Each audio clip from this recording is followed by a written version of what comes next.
Israel ও যুক্তরাষ্ট্রের সাথে সাম্প্রতিক যুদ্ধের পর নিজেদের সামরিক বাহিনী নতুন করে ঢেলে সাজাতে শুরু করেছে ইরান। তাই তো ইহুদিবাদীদের উদ্দেশ্যে আইআরজিসি বলল, যদি তোমরা আবার ভুল করো তাহলে যা ঘটবে তা কল্পনাও করতে পারবে না ওয়াশিংটন ও তেল আবিব। কিন্তু প্রশ্ন হলো, ইরানের এই হুঙ্কার কি কেবল হুঁশিয়ারি নাকি বাস্তব শক্তি? আকাশ, স্থল ও সমুদ্রে ইরান কি সত্যি পূর্ণাঙ্গ যুদ্ধের জন্য প্রস্তুত? প্রশ্নগুলোর উত্তর খোঁজার আগে একটাই কথা, ইরানের সর্বোচ্চ ধর্মীয় নেতা আয়াতুল্লাহ আলী খামেনি শুধু হুঙ্কার দিয়েই শান্ত থাকেন না।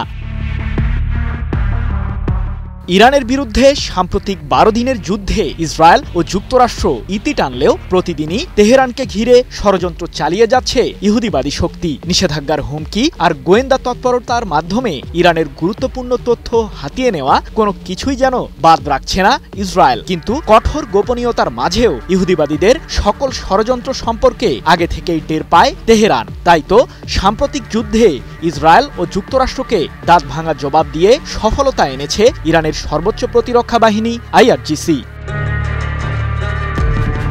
যুক্তরাষ্ট্র ও ইসরায়েলকে সতর্ক করে আইআরজিসি তাদের নতুন বার্তায় জানিয়েছে, যে কোনো ভুল হিসাব বা নতুন আগ্রাসনের জবাব পূর্বের চেয়েও মারাত্মক হবে। এক বিবৃতিতে আইআরজিসি বলেছে, শত্রুরা দুটি চাপিয়ে দেওয়া যুদ্ধে পরাজিত হয়েছে। তারা ইরানকে অস্থিতিশীল করতে রাজনৈতিক, অর্থনৈতিক ও নিরাপত্তাহীনতা সৃষ্টির পায়তারা করেছিল, কিন্তু শত্রুরা ব্যর্থ হয়েছে। ভবিষ্যৎ যুদ্ধক্ষেত্রে ইরান একটি কমান্ডিং অবস্থান নিয়ে উদ্যোগ নেবে। এক প্রতিবেদনে এমন তথ্যই জানিয়েছে ইরানের রাষ্ট্রীয় সম্প্রচার মাধ্যম প্রেস টিভি। ইরানিদের ইস্পাত কঠিন মনোবলকে কোনোদিন ভাঙতে পারবে না ইসরায়েল ও যুক্তরাষ্ট্র, এমনটি জানিয়ে ওই বিবৃতিতে আইআরজিসি আরও বলেছে, আমাদের সশস্ত্র বাহিনী অন্যান্য ইউনিটের সাথে যুদ্ধ ক্ষমতা, আক্রমণাত্মক এবং প্রতিরক্ষামূলক শক্তি ও কৌশলগত সক্ষমতা বৃদ্ধি করেছে। এখন প্রশ্ন হলো, ইরান কি আসলেই মারাত্মক প্রতিক্রিয়া দেওয়ার শক্তিতে পৌঁছেছে? এই প্রশ্নের উত্তর জানা গেছে ইরানের সাম্প্রতিক এক দৃঢ় পদক্ষেপ থেকে। সবাইকে অবাক করে দিয়ে তেহরান পরীক্ষা চালিয়ে ফেলেছে আন্তঃমহাদেশীয় ব্যালিস্টিক ক্ষেপণাস্ত্রের। সাংকেতিক নাম প্রকাশ না করলেও ধারণা করা হচ্ছে, নতুন এই মিসাইলটি কমপক্ষে 5000 কিলোমিটারের মধ্যে থাকা শত্রুর যে কোনো আস্তানা নিমিষেই গুড়িয়ে দিতে পারবে। আর ইরান যে কেবল কথার মাধ্যমেই শক্তির জানান দেয় না, তার বাস্তব প্রমাণ কিন্তু এরই মধ্যে পেয়েছে ইসরায়েল ও যুক্তরাষ্ট্র।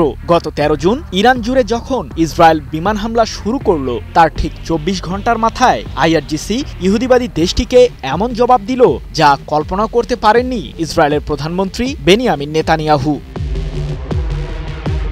শত শত ড্রোন আর ব্যালিস্টিক মিসাইলের আঘাতে দুমড়ে মুচড়ে পড়ল ইসরায়েলের সামরিক ও গুরুত্বপূর্ণ স্থাপনা। যদিও ইহুদিবাদীদের পাল্টা জবাবে ক্ষতির শিকারও হয়েছে তেহরান। 12 দিনের ওই যুদ্ধে ইরান হারিয়েছে সামরিক কর্মকর্তা ও পরমাণু বিজ্ঞানী সহ অন্তত 1064 জনকে। তবে সেই আঘাতের পরও ঘুরে দাঁড়িয়েছে ইরান। সৃজন মাহমুদ, নিউজ 24।